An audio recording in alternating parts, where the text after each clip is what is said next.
Today, I'm going to compare two of the most popular methods for reducing debt and let you know which one of them is my favorite.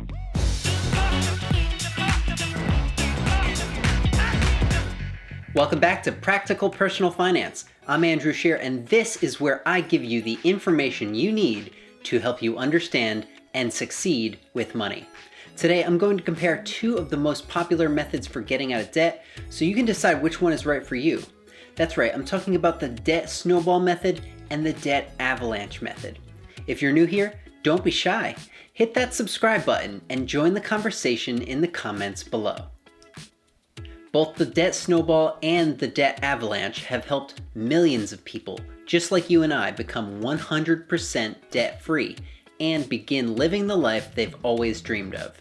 If that sounds like what you want, then give this video a thumbs up. So how do these methods work exactly? What's the difference? Is one better than the other?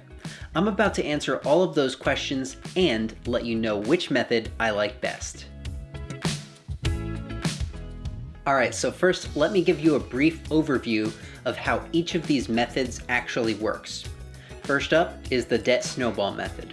With this method, you make a list of all your debts aside from your mortgage, starting with the smallest debt and ending with the largest debt, based on the total amount you owe on each debt. Then you pay the minimum monthly payments on every one of those debts except for the smallest one at the top of your list. For that one, you pay as much on it as you possibly can.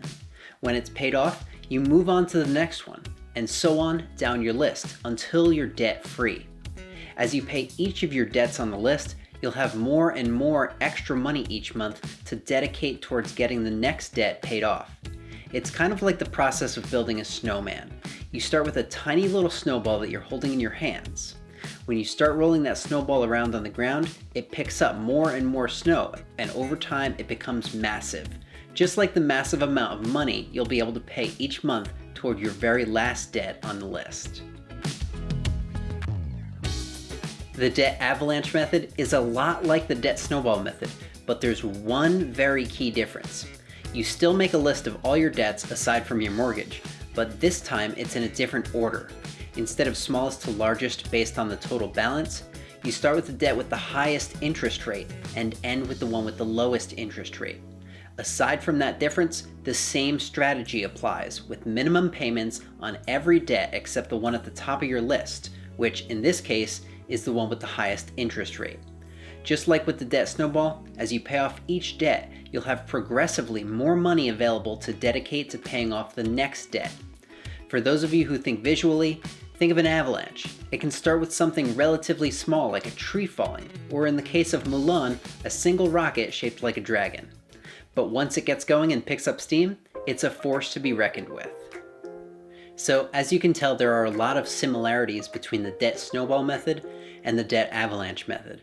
With both methods, you're listing out all of your debts and concentrating all of the extra money you can squeeze out of your monthly budget on just one of the debts in order to get it paid off as quickly as possible. With every debt you pay in full, it gets easier and easier to pay the next one because the total of your minimum monthly payments is now less, and therefore you have more extra cash to dedicate to paying the next debt on the list. The primary difference between the two methods is the order in which you list each of your debts. With the Debt Snowball method, it's smallest to largest based on balance. And with the Debt Avalanche method, it's largest to smallest based on interest rate. Does this make one method better than the other? It depends how you think about it. If you're thinking about it purely from the perspective of how to get out of debt the fastest possible way while paying the least amount of interest, the clear winner is the Avalanche method. This method prioritizes the interest rate, which means you're reducing the debt that's generating the most interest first and leaving the debt that's generating the least amount of interest for last. Mathematically, this is the most efficient way to pay off debt. If you plugged all of your debts into a computer and had it calculate the fastest way to pay them all, it would instruct you to use the Debt Avalanche method. So then why is there even a comparison at all? Why would anyone use a less efficient, more costly method to pay off debt? Simple. Humans are not computers. We can't do things as efficiently as computers all the time. We get stuck. We lose motivation. we don't always finish what we start. The debt snowball method takes psychology into account. By working on the smallest debts first, regardless of the interest rate, you'll start getting debts paid in full more quickly. Those small victories in the beginning will give you momentum to help you follow through with paying off all of your debts. And that is very valuable, because if you don't follow through and become debt-free, the fact that you saved a few bucks on interest doesn't matter. You would have won the battle, but lost the war. So, which method do I recommend? Well, like most things in life, this isn't such a black and white answer for me. I wish I could sit here and tell you which method you should use, but the truth is it depends a lot on you and your individual situation. If you're the kind of person that can put your head down and plow through your debt and not look up until you're done, then the Debt Avalanche method might be for you. But if you feel like seeing that early progress will help you gain the momentum and confidence you need to finish what you started, then you need to use the Debt Snowball method. Personally, I've used a combination of both of these methods. At the beginning of my debt-free journey, I had a bunch of small debts and just a few big ones. I started by paying off all the small ones. Within a few months, my monthly minimum payments had gone down, and it was great motivation for me to continue toward my goal.